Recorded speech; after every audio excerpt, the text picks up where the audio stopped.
Hey guys, welcome back. Aurabomb here, bringing you another one of our PTCGO. This is a live deck profile, bringing you another one of our live deck profiles. Today we're going over a Whimsicott GX, kind of like a little fairy box thing we got going on.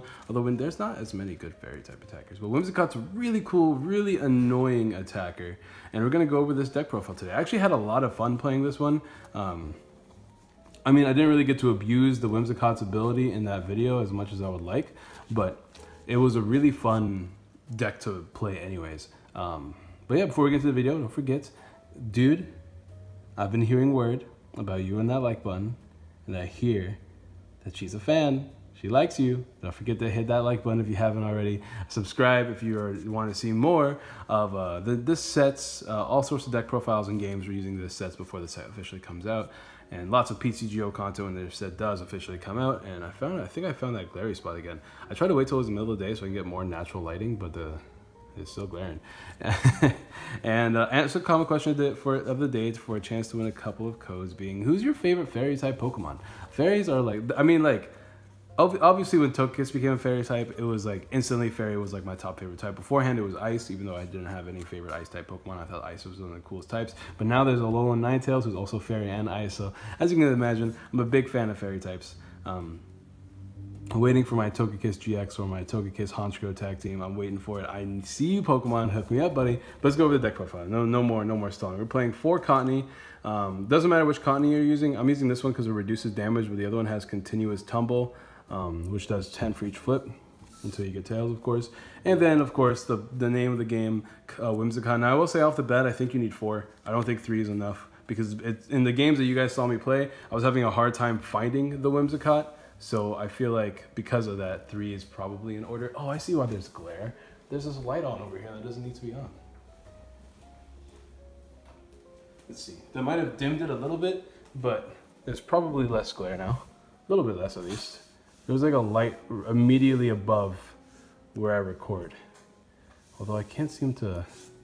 Whatever, you know, Cottony is just, it's not glare, it's just really white in the center. See, that's all I'm saying. All right, let's go for Whimsicott.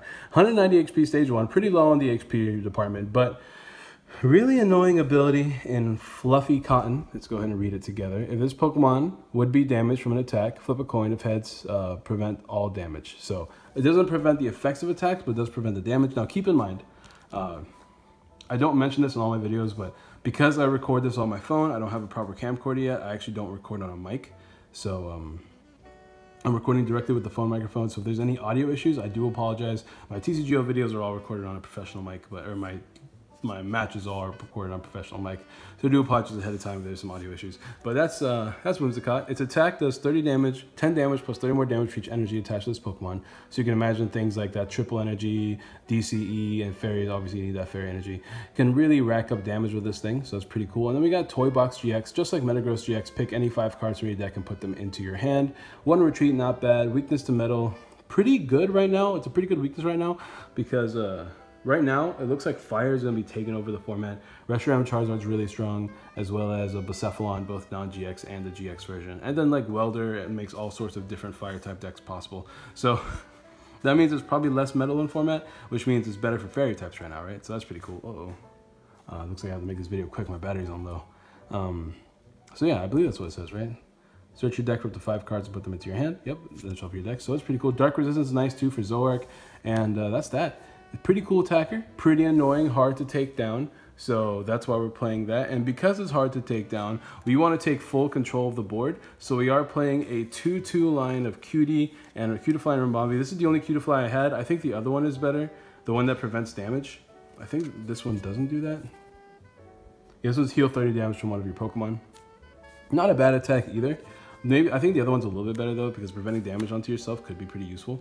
It's a flip though. But Ribombee, more importantly, stops your opponents from using trainer cards on your bench Pokemon, which means you're essentially your opponent's never going to Guzma you.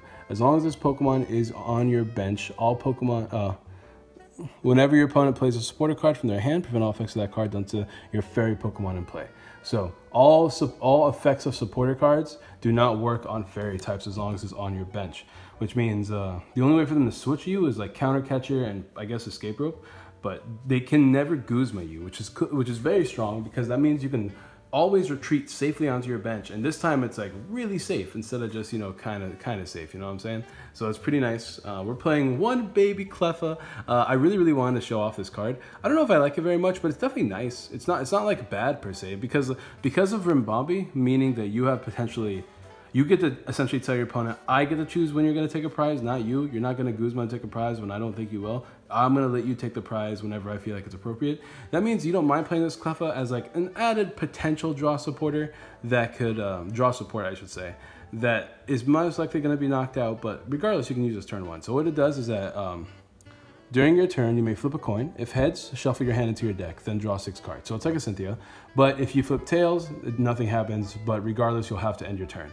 So it ends your turn, but you have a chance to shuffle draw, which is really nice because this deck needs as much flow as possible. So being able to have that extra shuffle draw is good. I was honestly considering playing 2 of these, and I might honestly play 2 of these because this card is so good. It's an excellent lead, and even if you flip tails every time, I mean, you're setting up your bench early game anyway, so you don't actually mind having this active. It also has free retreat, just like the Rimbombi and the Cutify do. So you have this momentum pretty much throughout the game unless they play Absol.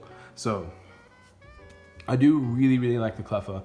Right now, because it's like my first time playing the deck today, I'm considering some different options. I would like to play a 4th Whimsicott so I can actually find the Whimsicott. That was the hardest part in all my games, is like sitting there and just like, I can never attach my triple boost because I never had a Whimsicott in play because I couldn't find Ultra Ball for Whimsicott. So it was like up and down. Another Cleffa would be nice because they will be knocked out, but I wouldn't mind like playing a couple if that means that I can just shuffle draw over and over again until my board gets set up really nicely. One Xerneas Prism with a choice band. This thing hits 190, and that's pretty relevant. It hits a lot of decent numbers.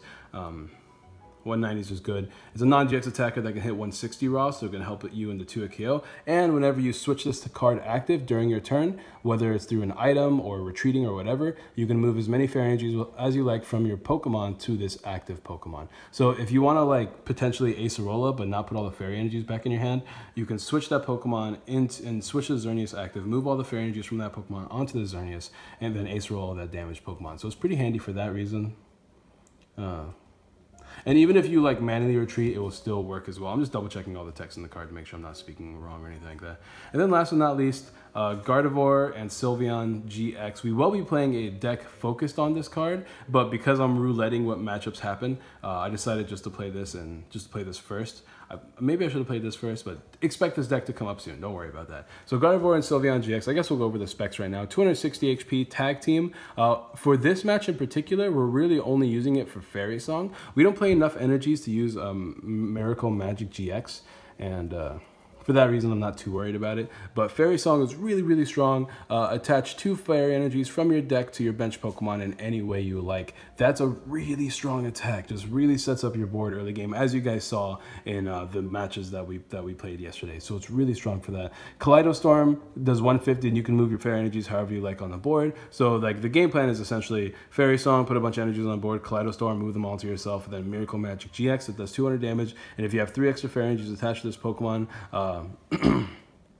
excuse me, if you have 3 extra energies attached to this Pokemon, you may shuffle your opponent's hand back into your deck. An extremely broken GX attack, and we're going to try to make that work in a future deck profile, but for the time being, something to look forward to, right? And it's just really nice in this deck. That's another one I want to play a second of, like really bad, because this was prized in that game 3 situation, and because of that, I was not even close to setting up my board the way I would like to, because against Charizard Reshiram, which will be tomorrow's deck profile, it's all about like, can you take Okos, because they have that GX attack that prevents essentially all effects in your opponent's attacks. So the effects of your opponent's Pokemon, the effects of my of this ability doesn't come into play. They also have that GX. They also have that Stadium that turns off GX abilities. So it's quite the push and pull.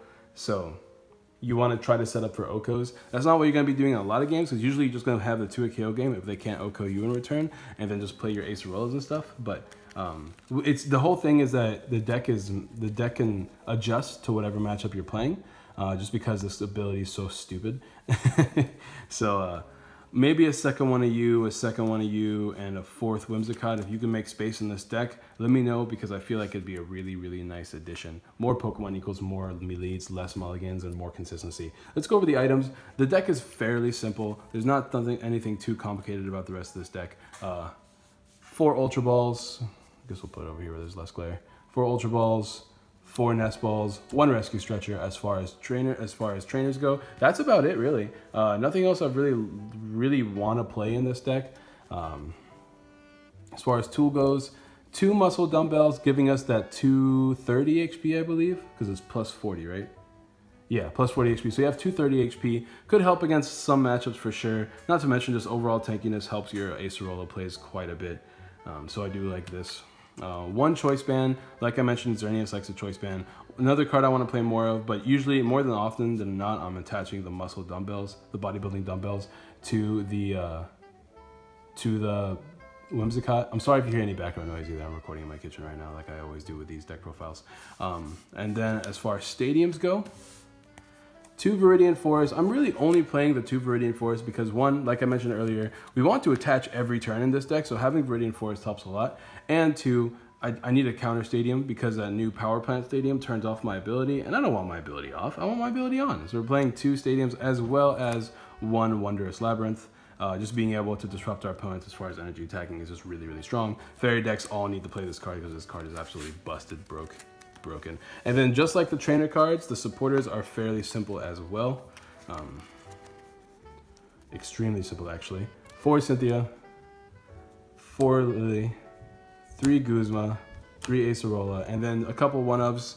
1 Mina, because the extra attachment for turn could be really useful. Another card I want to play 2 of, just like Diantha that I want to play 2 of, because these cards are just absolutely stupid strong in these fairy type decks. Being able to attach an extra energy per turn could surprise your opponent into surprise knockouts. Diantha lets you pick any 2 cards out of your discard pile. More often than not, you're going to be getting that triple boost energy out of your discard pile to reuse those for big damage, but you could also be getting some particular supporters, maybe some ball search, maybe some fairy energies to put back in your deck, and then 1 judge because you want to make sure you have hand disruption in these matchups. You never know whenever your opponent's like saying, hey, I have game next turn, so you want to make sure you have that judge ready. Honestly, there's so many cards in this deck I want to play multiple of. I want to play 2 judge in this deck, as well as 2 Diantha, 2 Mina, 2 Cleffa, 2 Guardies, and then a 4th Whimsicott. You can see the problem as far as what I'm having with deck building. There's so many cards in this deck that I want to play multiples of, but there's just not enough space. That's like what? 1, 2, 3, 4, 5 extra cards I've mentioned so far. Yeah, it's like 5 extra cards I've mentioned so far. And as far as the energies go, this one's a little bit less simple. 8 fairy energies. 8 feels like enough. I was playing 9. 9 felt like too much. And when I played 7, 7 felt like it wasn't nearly enough. So 8 feels like a pretty good number. And here's where things get a little bit weird. We are playing 4 triple acceleration energies. So once again, it's just really good to be able to swing for big damage. And then only 2 DCEs. Once again, I would like to play 2, but as you can imagine from what I mentioned earlier, consistency is key, right? And you don't really care about attaching the DCs as much as you care about attaching these, and 2 is enough. You get them back with Diantha if you need to, as long as you can find them. There was some other cards we were playing in this deck beforehand. Red's Challenge, which is you discard 2 cards to put 1 card from your deck to your hand. I liked it at first, but as games went on, because we played about 15 games today, as games went on, I never wanted to discard anything from my hand using Red's Challenge, which means that like I was never using Red's Challenge, and it got to the point where I was like, I'm never gonna play this card. So I just took it out. Red's Challenge, if you guys don't know, it lets you discard 2 cards from your hand to get any card from your deck to your hand. So it's pretty strong in the sense that you can find you like the right piece at the right time. But if you think about it, like every deck that's a combo deck usually plays multiple cards a turn. If you're discarding 2 of those cards from your hand, that's already 2 less cards that you're playing, so a combo most likely won't happen. That's how I picture it at least. So 8, 12, 14 energies, that feels like enough energies to find every turn. Once again, a 3rd or 4th DCE could be nice because it's nice to be able to ramp up that damage, but overall, so many cards in this deck. Until I can figure out one strategy to cut out, I don't know how I'm gonna make space for all the things. Maybe we just, I don't know, remove Acerolas and Mina. But then if we remove the Acerolas, then we're not actually pulling off our strategy of like hit and run kind of thing that we're doing, which is actually really, really strong. Obviously we didn't get to showcase it as much in the Charizard video, in the Charizard matchup, but in almost every other matchup that doesn't OHKO you, it's easy pickings. Like at most, even this deck is really strong against other non-GX matchups, which is really rare for a lot of decks to say. When a GX matchup is good against a non-GX, that's pretty strong. But once again, I think the deck's really cool. Definitely give it a shot. Like this deck, I like this set a lot because it comes with not only a bunch of really strong tag teams, but a bunch of really strong GX Pokemon and brand new ideas like Right on Mill that we might be doing in the next game. Maybe, I don't know, maybe. As well as like that new Gengar card with the new Ghastly and Haunter. We got the Hitmonlee, Hitmonchan, Hitmontop combo deck. There's a bunch of non-GX, a bunch of really strong GXs, and a bunch of really strong tag teams. This is probably one of the more competitive sets we've had in a long time, so I'm fairly happy about this one. So thank you guys for watching. Don't forget to drop a like, subscribe, share, all that good jazz. Answer that comment question of the day. Check out our sponsors at Guardian Gaming. As always, they'll be hooking me up with the new sets codes to be giving to you guys. So remember to answer that comment question of the day, and I'll see you guys next time. Peace.